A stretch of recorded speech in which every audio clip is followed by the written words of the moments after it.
Hello and welcome to A Life of Creation. My name is Chad and I'm the host of this channel. If you like what you've seen so far, please like and subscribe. Hit the notification button so that you know when new videos come up. Today we're talking to Connor, who is a PA, a breaker in the sports card industry. He does streaming work, voiceover work. He's a stand-up comedian. He does all kinds of different things. So let's hear his answers to the 10 questions.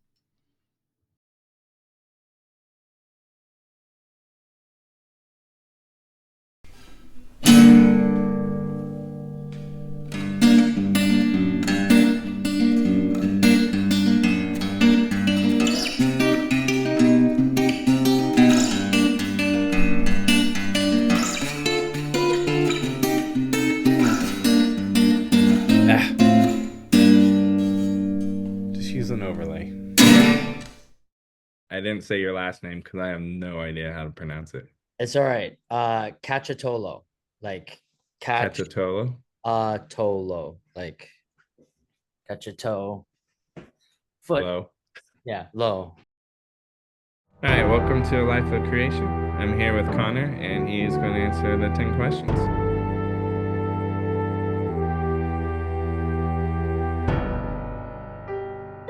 Question 1. What does it mean to you to live a life of creation? Yeah. So eh, living a life of creation is something where you kind of have to be. You obviously yourself are a creator. You like to create things, but really, how you sustain that life, and the only way to sustain it is to be open to ideas within yourself, with other people, um, kind of being able to adapt and grow off of what your idea is, what your vision is, for whatever you're doing. Living a life creation is kind of just being able to manage that at all times, because unless you're managing that, and it's just it's hard to sustain if you're just one track mind. Nobody can help me, nobody like is touching this idea. Some of my favorite things I've ever made were an accident, or I found it through doing something else, or someone told me, hey, you should try this, and I tried. I'm like, well, that's pretty good. Like, you have to be able to give and take, uh in life in general, but also to create. It's the only way. Like, a lot of people say this, you can't do it on your own for a lot of different things, but especially creation. I mean, you can. It's a lot more work, Yeah. but to really do it and sustain and keep your energy and confidence and everything together, because it's going to be a roller coaster. You have to be able to give and take, be open to growth, open to ideas, and be able to potentially adapt your idea or vision, Yeah. Would you think, based on that answer, do you think your time as like a PA kind of showed you the reality of it takes a team sometimes to Oh yeah. create something? Oh my God. I mean, you don't have a choice but to trust people out there and Right. to work as a group, because I mean, everybody's locked in on walkies, whatever. If I'm on set, everybody's talking on walkies, but there's so many moving parts. You have no choice but to trust the other person, or else Right. it's going to be a very difficult day for you, and it's going to be a difficult day for them, and then it becomes a difficult day for everybody. Yeah. So like one small link in the chain that's broken, and domino effect, and everything kind of falls apart. It obviously, like, that's more of a general statement. Like, if the Right. one PA doesn't do the one thing, maybe the production doesn't fail that day. But Right. the idea is, Yeah. It's a still a team. you have to. I mean, when you get the actor from here to here, you have to communicate with two other people. When they're ready, director's ready, and then it happens. That's one move, and there's 100 of them during that day. Right. Absolutely. I mean, it's especially being like a set PA and my specific position on those Marvel reshoots as a cast assistant. I'm dealing with the cast, I'm dealing with my stuff, but that's about 30% of my day. The rest of the day is kind of just bopping around and like checking on people to see if I can do anything to kind of aid the smoothness of the production.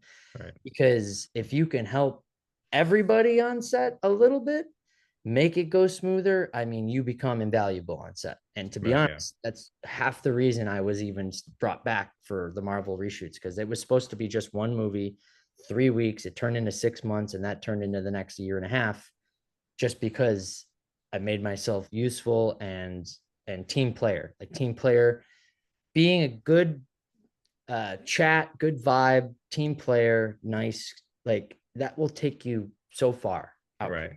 Crazy. Yeah. It's not everything, but it's a big thing, very big Right. thing. Yeah. I talked to Jared Scott, who is a tour photographer, and he said half of the battle of becoming a tour photographer is just being fun to be around. People want to hang out with you. If you're going to be in a van for hours on end with these people, they gotta like you. Exactly. That's it. And that's all I try to do when I go to projects, go to whatever I'm working on, is if you bring that mindset, you bring that attitude, like what, even if you're just average at your job, I'm not. Even if you're just average at your job, if you're fun to be around and people like you, tolerate you, whatever it is, you're going to have work. You're going to be involved in things. People are going to Yeah. want to be around you. And yeah, it's truly like taken me, I'm still here after 7, 8 years. And this Right. is a big reason why. It really is. It's wild. It's wild to think it could be that simple. You know what I mean? Right. Yeah. I mean, it is that simple, but it's not that simple No, because no. it's actually takes a lot of effort to be likable Yeah, sometimes. for sure. I mean, you kind of got to brush a lot of stuff off when it's not Yeah. likable time. You know what I mean? Yeah. Yeah. Hey, whatever, like Yeah. it's, I remember like coming in as a new photographer and being like me, I'm the, rock star photographer or whatever. It's all yeah, about me.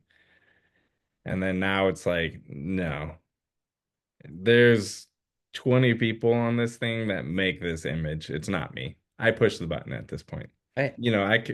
I can do the lighting and all that and I help direct, but it takes a full team to do this. It's really true. I mean, specifically like when I worked with Sochi or just like other actors on those shoots, like the stuff that goes on behind the scenes to get them ready for the shot. If so and so is not being great, or this person's had this, and then you got to like get them back focused. Like there's so much that goes on behind the scenes that people don't see. Like they don't. And I think this is one of the questions. This is Yeah, one of the yeah, questions, but it's true. Like there's so much that goes in that people don't see to making it happen. And yeah, I mean, I can go on and on, but like there's so much that goes into it. It's not that simple, but it starts simple, and then you right, gotta have to be adaptable, kind of like what I was saying before, open to give and take, open to ideas. How do we fix this the best way possible together, me, you, and you? Like, you know what I mean? right. Yeah, Yeah. It's a simple process that takes some effort. yeah, I exactly. mean, it's the mindset. It's a simple mindset. You just got to put it into practice. Right. And right, and practice what you preach. Like, Yeah. and the rest will truly follow. Like it follows. Like Yeah. that vibe, people will follow that vibe, and then it becomes everybody's vibe. And or you are that vibe, and people know and can come to you because they know that's what you're going to give them. Right. And then you become that trusting person in within the group, or whatever, organization, whatever it is.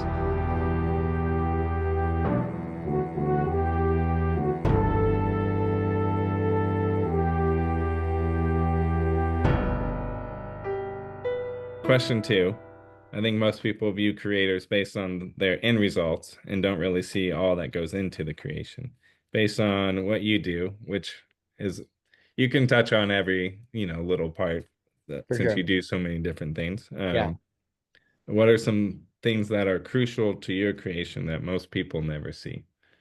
Yeah, I mean, to go down the list here, like for breaking, it's making the breaks, looking at the checklist, like reading every line. I've made pick your player breaks where we sell the players, and I have to look at every single player that's on a checklist and go, which ones do we want to keep to sell and which ones are we just going to group into a field?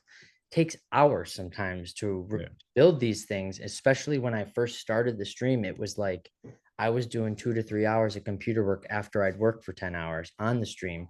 And there's so much, but the building of the breaks, the posting the products, the making the pictures for the breaks to make it look good, the reading of the checklists, it just pricing these teams. If we have a break with 5 different products from 5 different years, you got to look at 5 different checklists and then cross-reference it all and think of what the right price is going to be.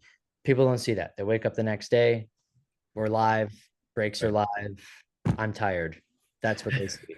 You know, for like comedy, it's my process for comedy. I never really got into too much comedy, but like my process for comedy is I touched on it like barely, where if we're out, I'm out, or whatever, I get a thought, I have to get it down in some sort of way, whether it's my notes app on my phone, voice recording on my phone, even pen and paper. I'm a big pen and paper guy. So that process is the idea creation onto the phone, then from the phone me writing it down for the first time, because that's how I also rehearse, is like writing it, like Mhm. doing that's a rehearsal before you even rehearse. um, then you get it on paper and then you rehearse it, and then you rehearse it enough times to where you kind of flesh out certain points and maybe write some ads to the joke and kind of put almost too much stuff in it so that you have enough to then dwindle down. And then after that, you test it on people, whether that's on stage before you really do it in like a bigger crowd or the special set or whatever, or you test it on friends of yours. You just send them voice notes and see what they say. But that's like a 3, 4, 5 step process just to get it to stage time. And then even when you're on stage, you're kind of editing it because of how you rehearse. Like how I rehearse, it's like bullet points of where in the story I need to get to, where in the bit I need to get to. You're doing all these different jokes in between. Sometimes they're the same ones, sometimes based off of a crowd reaction it might be different, so you're still editing it while you're on stage. And like I wrote this joke, this little Bo Peep joke. It's one of the greatest things I've ever written. I love it so much. But I've been doing this joke for like 3 years, and I just figured out how to finish it like the last year. And it was ever evolving. Like it was Right. always like I had it like the baseline joke, and then I tried to take it further because I'm like, it doesn't end on a good note. I got to take it further, and then it was too much. People are like over it by then, so I had to take that back out. And then I ended up kind of just retooling how I do the final act of it. And that leads me to a good ending line, which I get the crowd interaction on, and it's perfect. And now I've got it locked. And it took 3 years to get to that point. A lot of Right. sets and a lot of time in between the sets where I don't think about it and then come back. Anyway, but there's just, yeah, people don't see that. They see you on stage for 5 minutes, 10 minutes, and then you leave, and that's it. That's hours, days, weeks of preparing. I mean, my last backyard show, I finally sat down and pushed myself to write about 10 to 15 new bits. And now I've got a new groundwork to kind of work with for the next however much time. I tried 3 of them at my new backyard show on a couple Saturdays ago. I'm going to try to keep rolling up 1 or 2 out with some hits every time I get up on stage and try to just keep snowballing that. Um, like DJing, a similar thing though. Like if I'm playing a set and I am going to use a set playlist, like these songs, I've curated the playlist over an X amount of time. Could be Right. months, could be weeks, could be a day or two.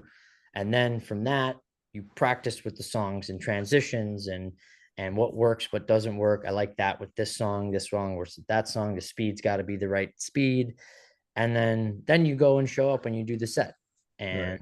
people don't see any of the past 2 weeks of fuck, that didn't work. Like I gotta, they don't see any of that. Like Right. there's so much prep, and the producer brain in me, because I do like to produce, whether that be music, shorts, film and TV, whatever, comedy shows. Uh, the producer brain in me is just, if you do the prep correctly, your game time, your execution is that much easier. Right. If you produce a show and you prep it to all hell, you are going to be so much better on the shoot day. It still might not go perfect, but you are Right. that Yeah. much more prepared. You're that ready to go for if anything goes wrong, that it's smoother. It's so much smoother.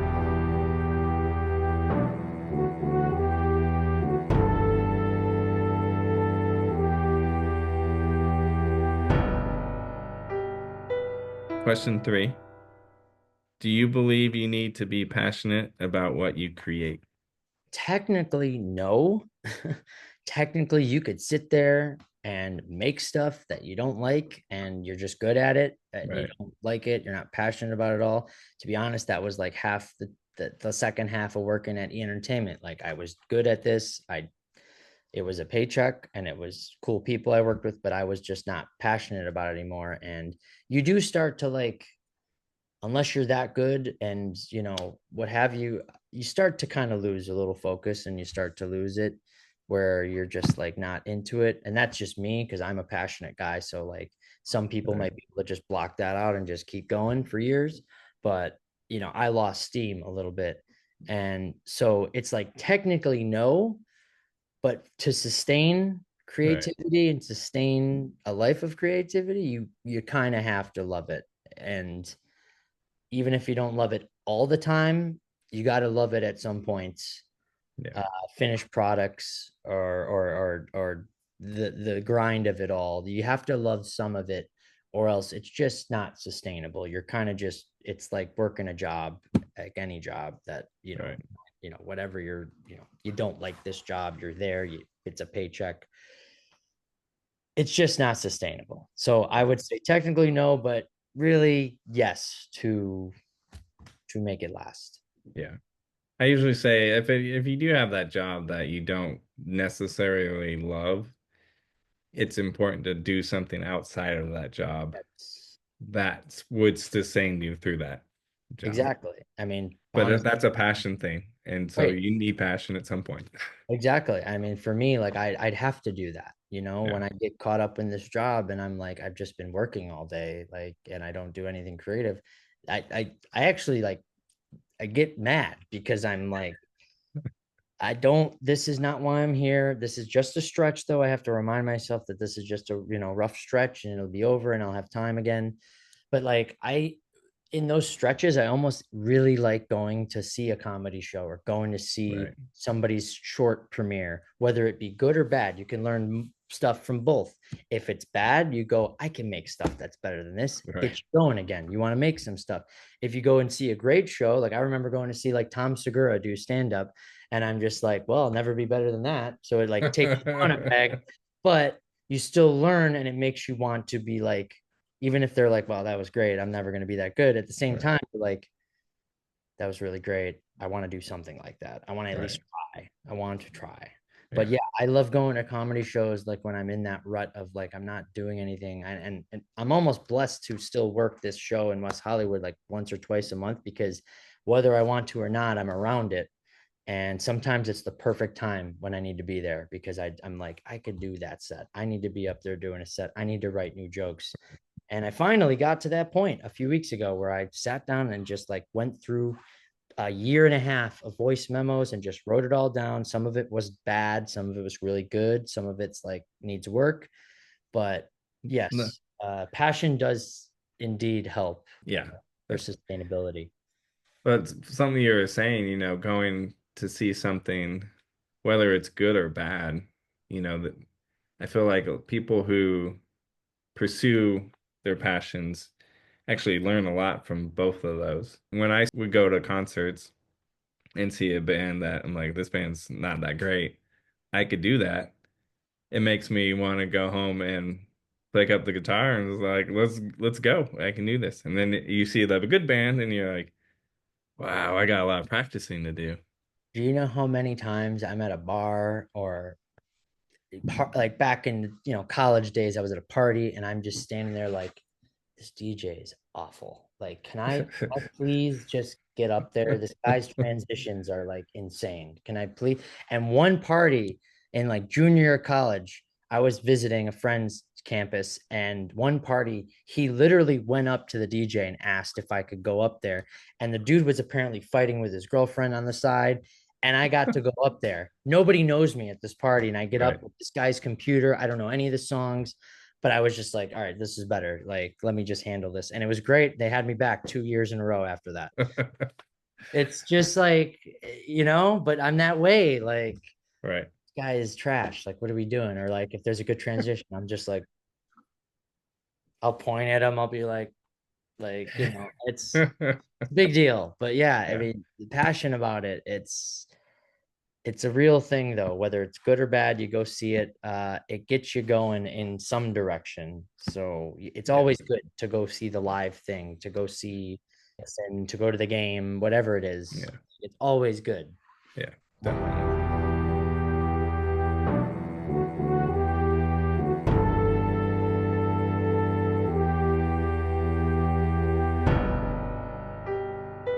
Question 4. I don't think your creation has to be good to grow from it. This is kind of touching on what we were just talking about. What are some things that you create that might not be considered great, but something that you still gain value from the creation? And then to tag on to that, do you have any words of encouragement for those who get discouraged when their creations fall short of their expectations? Yeah. So, I mean, it kind of goes with stuff we've talked about a little bit, but it's finding something good out of it. If it's not the final project comes out, it's not great. It's not going to be perfect every time. It's not going to be perfect most times, if not every time.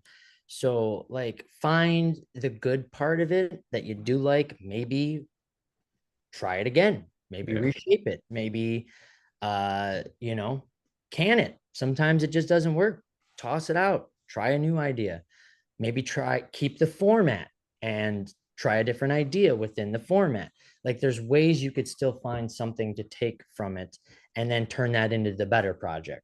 right, Like, for example, I was in college, I had this editing class, loved this class, like learned so much good stuff on how to edit video that I still remember to this day. And I could just export stuff, no problem, like bing bong, like I can do it.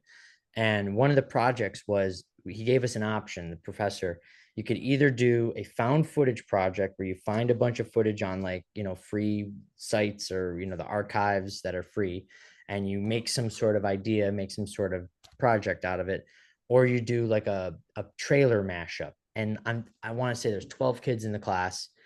10 of them did the trailer mashup. That's an easier one. right, You grab a couple things, you put them together, make like this Toy Story trailer look like a horror or something. You know what I mean? right, Well, I decided to do the found footage project, and I had this idea that I wanted to take all of the like talking parts of like rap songs or music where there's like interludes, and make something out of that with the found footage. And I started pairing it together, and it wasn't bad, but it wasn't anything I was dying for. right, And I don't know where I got the idea from. I think it was a clip I found that was just free footage. And I was like, this could work maybe. But it was like a couple watching TV. It was like a stock footage of couple watching TV. And I go, wait a minute. What if we turn this into like these people are watching TV in another universe, and the channels they're changing is the different clips of found footage with these other audios over it. And that's what the project became. And it was like, it was a good project. Like, we debuted it in class, and like they were like, oh, that was pretty good. Like, that's like well done. And it's like an actual idea. But right, that was never my intention, was to get to that point. And it's one of my favorite things I've ever made, because it's so like something out of nothing. Like, right, out of absolute nothing, you take these clips, and this base idea becomes this bigger idea based off of one clip that you see. So, to circle back to the question, there's always something you could take from yeah, failures, or not your favorite project, or not your favorite result for the project. If there's still time, you can always twist it in a different way. Sometimes time crunches don't allow you to do that, but like, you can always maybe find something to pull from it to make it better, or make something different that is way better than what you could have even imagined or was thinking of. right. um yeah, there's always something to take from it. And then second question was words of encouragement. I mean, kind of touching on this, don't give up. on projects, but also if you feel like you don't connect with it at all, then get rid of it. Like it's not like a perfect system. Don't get discouraged off of one thing if it doesn't hit. The amount of videos that I made for TikTok and tried to put it out, and I spent hours and hours and hours on it, and it gets like no views. And then the one thing I just throw up randomly, and that gets the views. That's how it is. That's how Yeah. the world is a weird place, and that is just how it works sometimes. But you can't get discouraged. There's always something you could take to build on. um, Especially if you're passionate about the ideas, like Right. if you love this idea, it didn't work this way. Maybe it's the format. It's not you, it's not the idea, it's the format. Maybe try it in a different way. Like I had a lot of issues battling. Should like when I write down stuff in my phone for like a stand-up bit, sometimes it's a sketch, it's not a stand-up bit. Sometimes it's an improv scene, or sometimes it's a short film, but it's not stand-up. It might not necessarily work for that medium, but there's something good there that you can Right. put it towards instead. So like, yeah, don't get discouraged over, something not gaining traction. I mean, it's the base version, it's beta. Like make it alpha, make it to the next version. That didn't make sense. Beta alpha, that's backwards. But you know what I'm trying to say? Yeah, Like yeah. make it the bigger idea. This is just your intro idea. Make it the bigger idea. Bo Peep was just a bit about rappers having the word Lil in their name. And then I started doing all these like Mother Goose rhymes in rap form. And it turned into this freaking like concert I put on every time I do stand up now. It's just, you don't give up on projects if you still are connected to it. Right. But if you don't feel it, maybe there's a rework there, or you get rid of it and you move on to the next thing because you're a creative person and you have other ideas.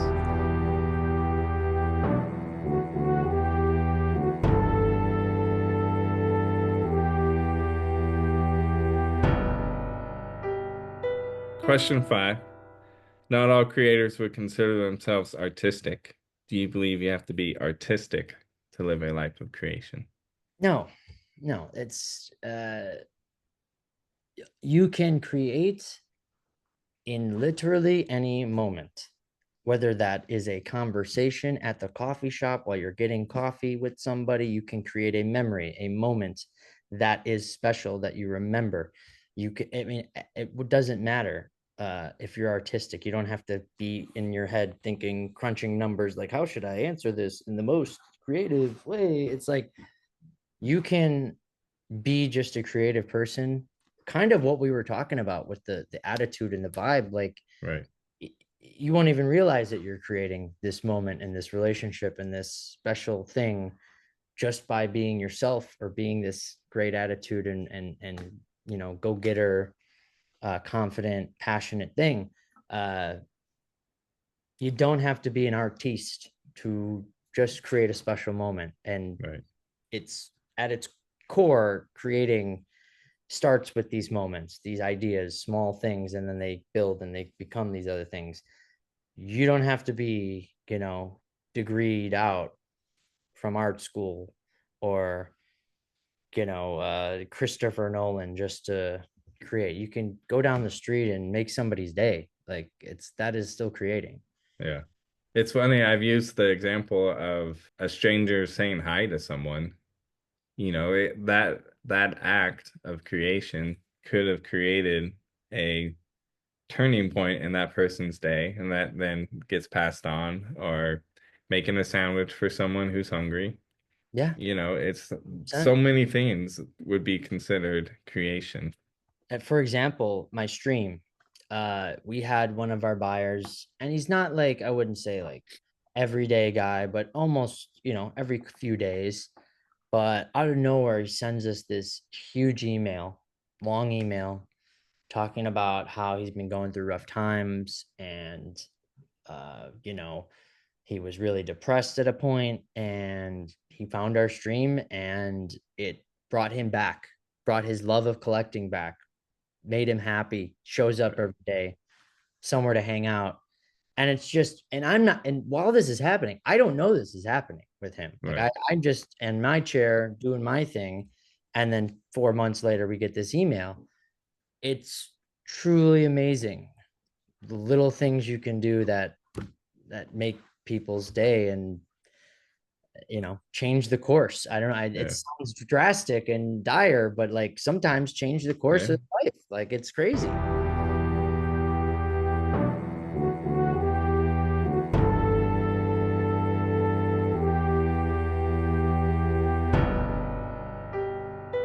Question number 6. Is there an experience or a time in your life when you realized you were a creator? Yeah. So when I was a kid, saw my dad's improv tapes, liked it. I was too small to really like, too young to really say, like, I'm going to do that. Like, Right. still too young, but it like peaked something. Fast forward to high school, I get cut from basketball tryouts, didn't show up to school the next day because I was sick, whatever, and don't make the team. That leads me to improv in high school. And that is like where it really started, is where I'm with this group of people and we're not the best. We're freshmen, sophomore, junior, senior in high school. Like Right. it is mixed bunch, but some of us are just getting started. Some of us know what we're doing, but it's a great group.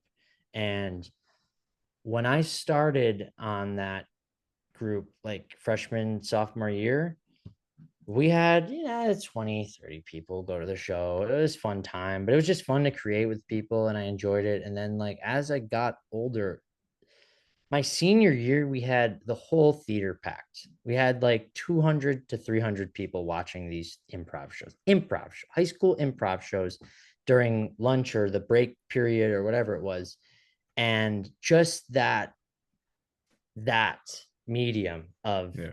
us making shit up on stage and then the crowd just eating it up, or that first like laugh, like I remember this scene specifically because I was in a scene at an arcade with another improviser and we had to save the arcade, and the only way to save the arcade was like to beat all the games. And so like he's over there beating that game and I'm like, I got time crisis, like whatever. And I remember the game was called Ding, where the someone that's running the game says ding and you have to say a different line and you have to keep replacing it as they say. Okay. And I remember like by the third ding on one of my lines, I was just like, yeah. And it got the biggest laugh. It was not a thought. It was, I don't have anything else. So I'm just going to go, yeah, biggest laugh. So not something, this giant thing that I thought of, this big joke, this big one liner. It was a brainless thought, almost thoughtless. And it got this laugh. Here is us creating something live. It's a bunch of mess, BS, fun stuff, and they're loving it. Yeah. And so it doesn't even need to be that good sometimes. If you're in it, you're passionate about it, and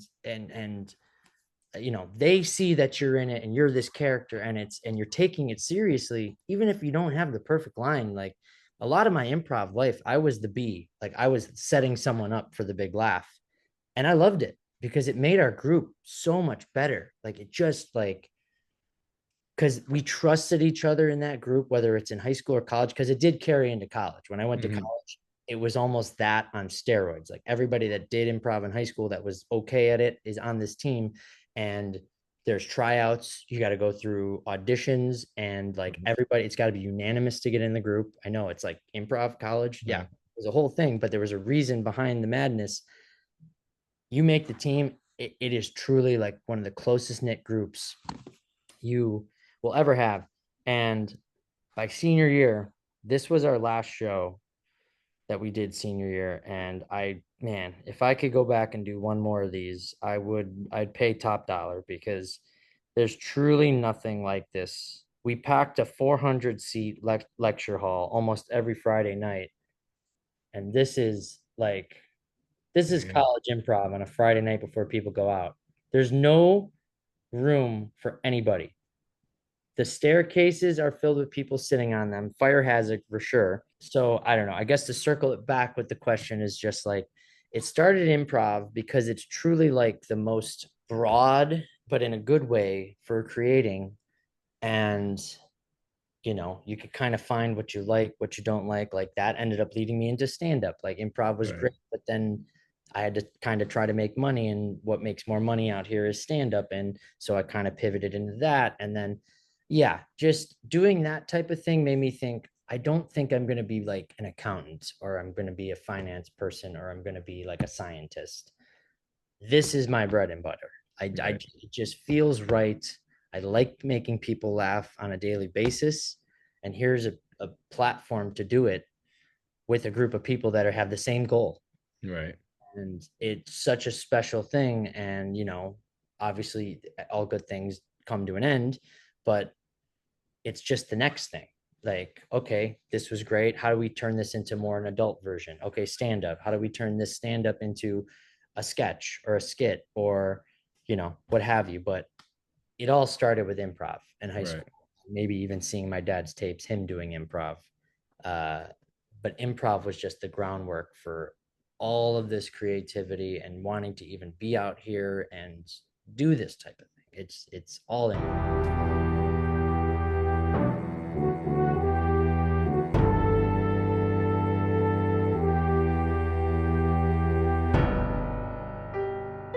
All right. Question 7, which I think you also kind of touched on this, but was there a family member or a friend encouraging you to pursue your passion for creation? Definitely.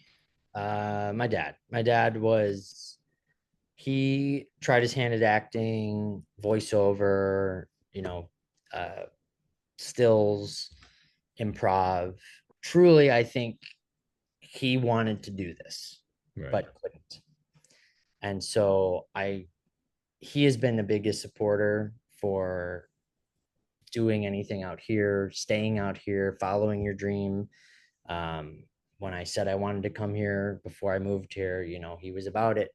Um, and yeah, like doing stuff in Chicago, like my own shows, like he would, I would host it at his restaurant or something. And like he knows everybody in town. So he'd blast it to everybody to come. It'd be packed. And I mean, just like biggest supporter, comes through for you. Right. And I truly believe he wanted to do something like this, but couldn't. So I am him doing this. Right. And I'm trying to do it for both of us, because he deserved to do this, didn't didn't have the chance, maybe because of me. But and I don't take that as like a, oh, I have to do this because of that, but no, Right. but I want to do it because of that, Right. because I have something and it feels right where I'm at, the steps to get to this point tonight, the steps to get to any job or place in my comedy career, like all leads from that base core idea of I want to do this for him and I. Because yeah, I mean, he's a funny guy. He's the same. He's like, I'm mini me of him. He is like, he goes everywhere. He's the likable guy that everybody wants to like talk to, and he makes people laugh. I'm mini me, and I'm trying to do the similar thing. And I'm out here in LA, which is insane. 8 years in almost, and it's still working. And I feel like I'm at a pretty good point right now, even though things are kind of tumultuous, like a little bit of a roller coaster. Like I feel pretty good about comedy right now, which I haven't felt good about comedy in a long time. It was the last couple of weeks after this show that we just did. Um, the breaking thing is going well and might even get better here soon. Um, it's just I'm in a good place right now here. And sorry, I'm tangenting away here, but basically, you know, my dad's a big reason for that. He'll be watching this too. Like he's gonna get this. He loves watching these things, a podcast, whatever. He wants me to do a podcast. Honestly, he's like, "You should do a podcast." I'm like, "Yes, I will. Yes, that's the point. Yes." But yeah, You would probably do really well as a podcast host. I mean, I love it. I Yeah. almost feel like I missed the boat. There's so many out now, but like at the same time, I think the time will be right. We actually filmed a few episodes. Me and a couple people that are at work. They had us come in for 5 weeks straight, and we did 5 episodes. It went really well, so I already know like it would go well in the Right. right scenario with the right people. Just gotta be the right time. And I think there will be. Just I'm a walking bit. I'm always intaking material and information, whatever it may be. Uh Podcasts will come. And honestly, it's almost my perfect bread and butter medium because I am very much a conversational humorist. I like Right. whatever we're talking about, I find funny in that or how I can make a joke about that.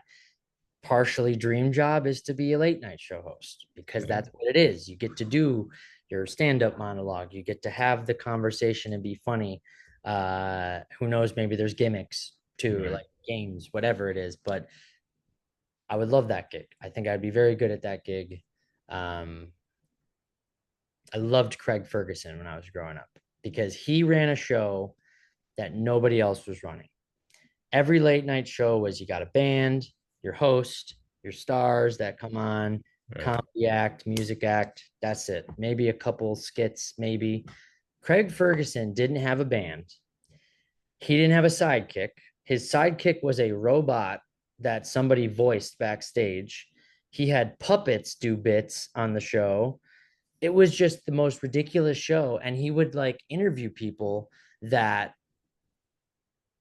he wouldn't even do what was on the card. He would rip up the question card before he even started talking to the person, and it would be a hang. It would just be like, hey, like, what's been going on? Like, they're in this huge movie, but he's like, so, like, last time I saw you, your kid shit on the floor. What's going on with that? Like, or something like that. Like, it was Right. just so different from the rest.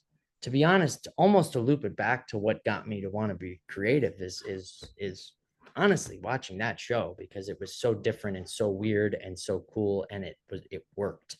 Right. Anyway, that's another tangent. I'm one per question on tangents at least here. Just expect it.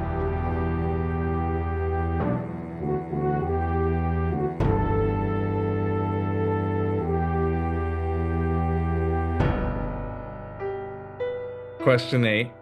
Where do you find inspiration? And do you have a creative process that you follow once inspiration hits?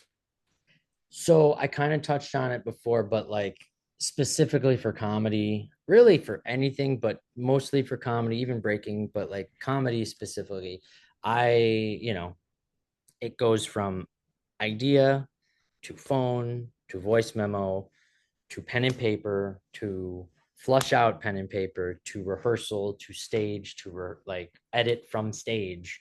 Um, like that's pretty much my process. Not everybody's the same. Some people get up there and they just have a word or like the idea and they just ramble up there. They just Right. riff. Some people don't have any bits. They just go up there and do crowd work. Uh, but for me, I'm a pen and paper guy. Like I like writing it down. Honestly, it's just like my dad. My dad would always have these like notes all over on these pieces of paper all over. Uh, Right. that's my style too. I mean, shit, even the questions, like my notes are on the paper. Like I am, I got my journal. dude. Yeah, look at this. Like I got this is pages and pages since I moved here. And honestly, I performed probably like 15% of this, but this is just what you have to do. Right. Sketches, whatever. But I'm a pen and paper guy for sure. Um, in terms of like what I find inspiration from, personally, what I think is funny, and I also kind of touched on it with the Seinfeld curb thing, is like finding funny in the nothingness or taking an idea, a familiar idea, and turning it on its head. Specifically, like the Bo Peep joke that I do, it's an idea that everybody knows. Everybody knows Little Bo Peep, whether you haven't thought about it in years, probably who Little Bo Right. Peep is, but everybody knows. Everybody knows kind of like how rap music is now, sort of like the idea of the little this, little that. So take this idea, these two ideas that people know, flip it on its head and create this thing. And it's this new idea that is still somehow familiar, even though they've never heard about it or Right. never heard of this before. So I prefer to take like ideas and like turn it upside down or take it and put it into a different format, see if it works. Um, like I don't like to do politics. I don't like to do like stuff that's like divisive Right. to do bits that are for everybody, or if not for everybody, at least if you're not about it, you know about it. The way you can get everybody involved, the biggest sample size, biggest amount of trying to get them to laugh. So yeah, I would say that process is tedious, but it works for me because I'm basically rehearsing as I'm doing it. Right. And yeah, like familiar ideas, turn it upside down, tends to work well. Still have to execute, but I like to live in there. The funny in the nothingness and flip upside down something you know very well. You being a pen and paper guy, I have to ask, have you gotten into fountain pens yet? Honestly, not yet. And I'm probably around the corner from it because I am very much whatever's around, I just grab. But like, don't get me wrong, like, I love a good pilot. Yeah. Love a good pilot. The black one, obviously. This is just again what's around. Um, but like, yeah, even these, I mean, listen, ballpoint, I know, but these things are tried and true. Yep. And The, that's the what everyone says to sign baseballs with too. you got to see this. Wait, you got to see this. So my dad sent me. I got a lot of crap on top of this. My dad sent me a big box full of stuff, just White Sox stuff, whatever, team stuff, random baseball stuff. He sends me this. I got two of these. One of them has the Puerto Rico logo on it, and one has Dominican Republic. It says official autograph baseball. Yeah. Okay. There's the logo. Look at this. It's a pen. Pen comes out of the ball, and you sign the ball right on it. And then you put the pen right back in, and it's in there. That's crazy. That not insane? I think that's so cool. I don't know when. I'd have to get somebody that is of the descent to get them Right. to sign these balls. But I mean, I've never seen anything like this. And it's also Uh-uh. a little stand almost. But yeah, I thought That's that. crazy. I mean, I looked up, you know, baseballs when I was trying to figure out how to send stuff, and I Yeah. think I went to Raleigh. I was like, shouldn't they have just not necessarily an official ball, but something like one that's half the price? They listened and they made these. Well, they're not available anymore. They stole your idea, man. This is like Kramer with the beach at Calvin Klein. Anyway, sorry, that's I can go down that rabbit hole. But anyway, they took that idea from you, man. They're making pens and balls together. Uh, but I thought that was really cool.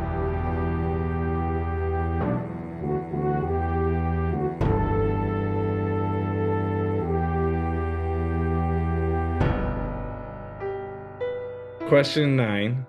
Not everyone gets paid to create something they are passionate about, but where do you see the value in people still pursuing their passions even if they aren't getting paid for it?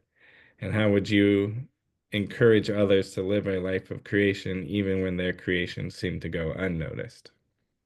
Yeah, this one's tough. This one was tougher for me because obviously, technically, if you're not like if you're not making money to get by, it's really hard to create. I found it really like those were the toughest stretches for me to create because my mind was so occupied with all the other worries and issues. So it's kind of tough when you technically like if you don't have a job and you're not making income to supply this, it's really tough regardless. That's like a Yeah. its own situation. But if you have the money, you know, obviously, and you're working, you have less free time, but you have the money to support it. So it's more of a grind. Um, just interesting situations about it. But at the end of the whole idea, as long as you like it, it's good. Right. Yes, this world we live in now is views and shares, and you need eyes on things for it to matter. Right. But truly, creatives have made hundreds of things that never see the light of day. And the one thing that did would never have happened if they stopped at 99 or 95 Right. or 90 or 1, whatever it is. And so if you like what you're doing, somebody else is bound to like it. Yeah. Maybe it's not going to make it there via a channel or a medium, but if you keep doing it, eventually someone that likes it's going to take notice. Yeah. Eventually. And sometimes all it takes is that one person, the one person that matters. We're in this interesting world of film and TV right now where it's all reboots and it's Right. just same ideas being recycled. Um, it's amazing what happens when you see a unique idea get produced and made and everyone loves it, and then you wonder why the hell don't they do this more often? Right. Just Yeah. keep cycling things. It makes no sense to me. um, so it is a tough industry right now, tough world right now, because of everything's about eyes, views, shares, and recycling old ideas. So how do I get in if I'm making new stuff? Right. It's very tough. It's not easy. It is definitely not easy, a lot harder done than said. All it takes is one person to notice it. And to get even more meta, that's you. You're the first and only person that sees it first, Right. first and only person that sees it first. Make it make sense. Uh, but yeah, like you're the most important person. If it's good, you keep going. You just keep going, and eventually somebody is going to take notice. And if it doesn't, you're still a creative. Right. Still put things out. It is so difficult to take an idea and go start to finish and finish a project. That is like the Very most hard. difficult thing. That when you see bad movies, bad anything, whatever it is, you go, "Oh, that was terrible." Somebody spent a year making that, or 6 months making that. They still completed it, and I always put this into my perspective when I wasn't creating as much and I was upset that I was working so much and I'm not doing Right. what I want to be doing. Like I would go see it and say it was a bad movie or something. I would be like, God, that sucked. But like they finished it. They finished and completed an idea, and it's going to film festivals and they're trying this and all this stuff. Uh just completing projects is enough of a Yeah. brag, enough of a cool thing, because the amount of open-ended projects I have, and I'm sure people have, you So have, many. so many, so many. And so just completing the damn thing, even if it's not good, that's saying something. So Right. I don't know if I correctly answered the question, but it's as long as you think it's good, it's good. Right. And if that keeps you going to the next thing, that's great. It's not just Right. good, that's great. Right. And I mean, if it's bringing you joy, I mean, Exactly. that's a huge win Absolutely. ultimately. And to take it back to, the very beginning, there's probably a Reddit channel based on you. That's it. Reddit Connor. Come Yep. on down. They better spell it correctly. That's all I'm going to say. We don't trust ERs. We don't let ERs in. Connors with ERs. They've never done me right in my whole life. Anyway, but we don't need that's for another podcast. Right.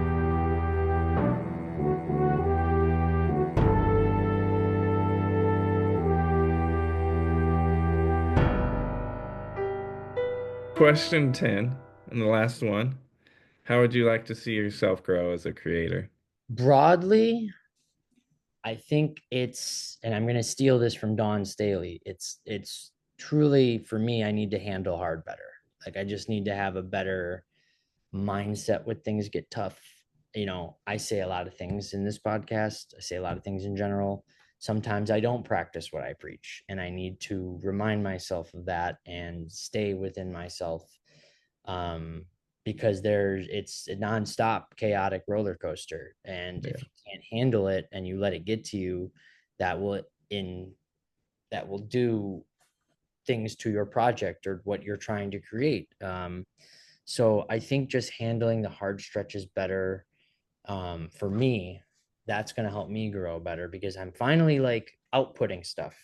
But it's a matter of like, okay, dealing with if that joke didn't go well. Like I haven't tried new material before this show 2 weeks ago in 2 years, a year and a half. And it's scary because I've bombed out here. When I first started doing stuff out here, I was bombing and it was the worst. Like I'd go, somebody finally asked me to do a show. Doesn't happen often.